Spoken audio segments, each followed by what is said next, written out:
1 year ago today, after President Trump was inaugurated, he wasted no time making good on his campaign promise to secure the border, stop illegal immigration, and deport the worst illegal aliens allowed to enter during the Biden administration. For months, though, we've seen demonstrators targeting and obstructing ICE agents just doing their job enforcing operations. And now this. Agitators under federal investigation after invading a church during a Sunday morning worship service in Minnesota. President Trump posted on Truth Social this morning. Just watch footage of the church raid in Minnesota by the agitators and insurrectionists. These people are professionals. No person acts the way they act. They are highly trained to scream, rant, and rave like lunatics in a certain manner, just like they are doing. They are troublemakers who should be thrown in jail or thrown out of the country.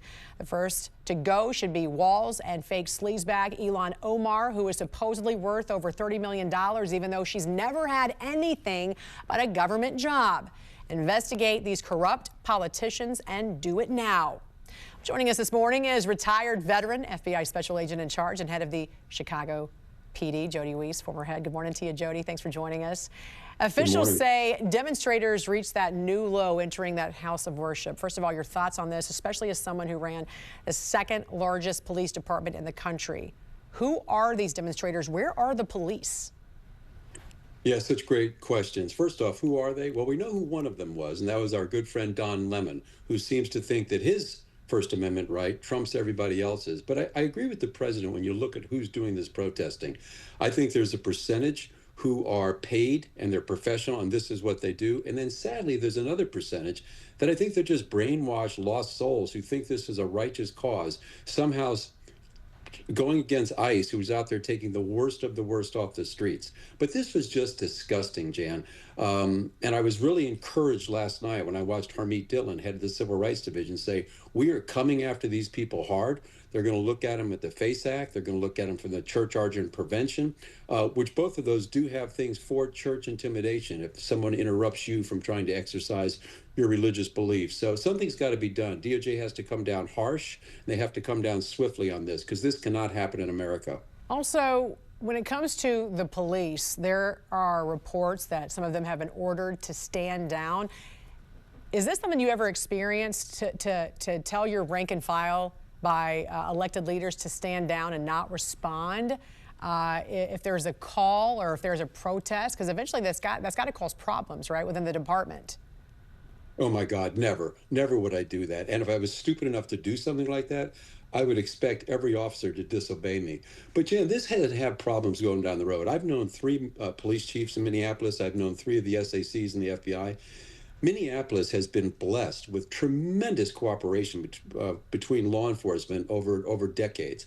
And something like this, when federal officers are calling for help and the locals don't respond, this is not going to help that environment. So I hope we can get past this, but this is not good. So are you saying that, so you know these past police chiefs there, this is something they have been told to do? They have been told to stand down and not respond? Well, never in the past, but it has to be this way. There is no way police officers are not going to go out and help fellow law enforcement officers and agents unless they're being directed to do that. I can't imagine if that's where we are in America. So clearly someone is telling them to not respond. And I've got to believe it's the mayor who's ordering the chief to say, do not respond to ICE. And what is happening? You've got all this violence and chaos on the streets, but it's because there's no police there. The police could have, I think, prevented Renee Good from ever being shot because they would have kept that bubble and let these federal officers do their jobs. And so do you think Minnesota state leaders are encouraging this to deflect and distract from the multi-billion-dollar fraud investigation? Oh, 100%. They wanted a distraction. They needed a distraction. And what a perfect one that came their way.